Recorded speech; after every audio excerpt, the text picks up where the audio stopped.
Hello, folks. So I normally don't make a haul video after the Belton event because I really don't get anything that interesting. Plus, most people really don't care. But one of the things I did find at that event is actually somewhat cool. I actually quite like the idea of it, and I wish I saw more of it. But here we have power supply from a server. Yep. As you can see, it's a Nortel power supply, which I also kind of find funny. And according to the seller, and he actually did show me the box, these are new in box, never powered on a server. Of course, he powered it on for testing. Server power supplies or switch power supplies. I can't seem to find. Well, I haven't really looked at which one, but this is either for their, for one of their servers or it's for one of their large network switches. But if we go around to the back here, he's put Anderson power poles on the 12-volt contacts out of the power supply. That's pretty. I'm okay with that, especially if you can get these server power supplies for pretty cheap compared to, actual RF PSUs. Of course, there's a jumper there. I think that. Oh no, that's for powering it on. Like what you have to do with actual power supplies. But you just drilled a hole through the top of that so you can get those out. And yeah. And there's his contact info right there. 45 amp continuously rated 45 amp power supply. Real thin, real small, real light, surprisingly.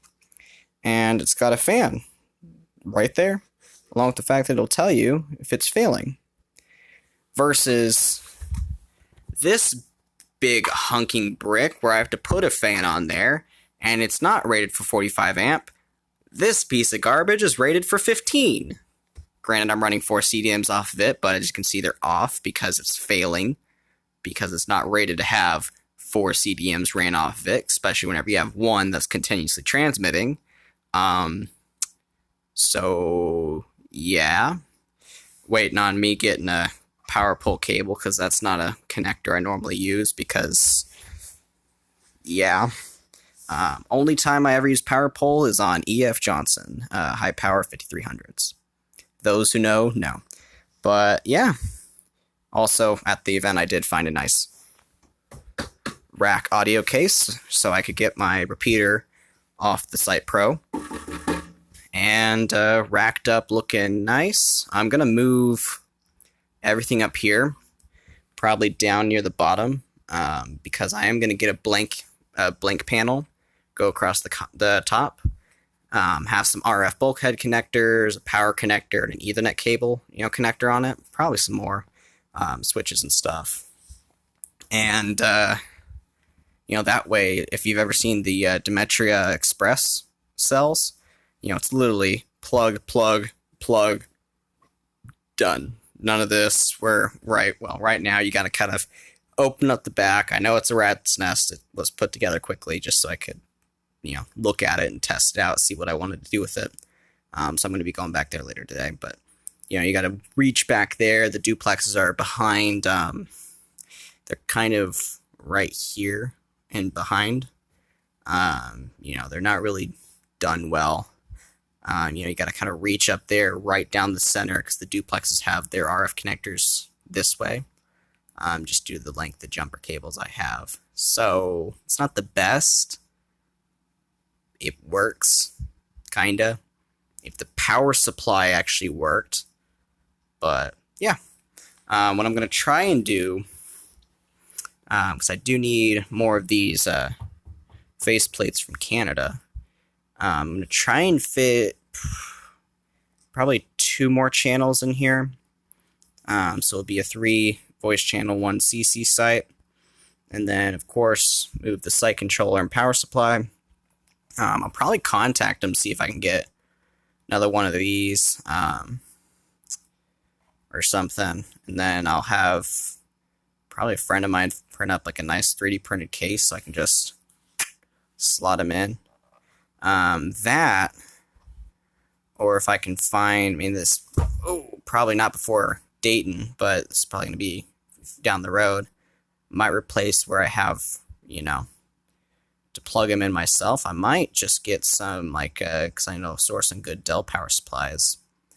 Probably get some of those and, you know, make a backplane where I can just slot in the power supplies, you know, 1 channel, 2 channel, 3 channel, 4 channel, you know, and do that. But yeah, that's down the road. But for now, I mean, this is a really nice product. I have tested it. I have ran a load on it, but my I don't want to cut off the the probes on my multimeter that have power poles on them, just to use for this. So I got a cable on Amazon rated for 50 amps. Gonna actually test that, make sure it's the right gauge. But yeah, I mean, that's a pretty good. I mean, it looks kind of jank, but I mean, I've tested, made sure everything's making contact. The solder's of high quality. You know, it's a nice solder ball, not a badly done one. So I'm quite impressed. I think it was it was like $25. I know it says 40 down, 50 down there, but you know, it's $25, and then you can get him for, I think he was doing 15, and he gives you the kit to do it yourself with instructions. Like that, I mean, smart.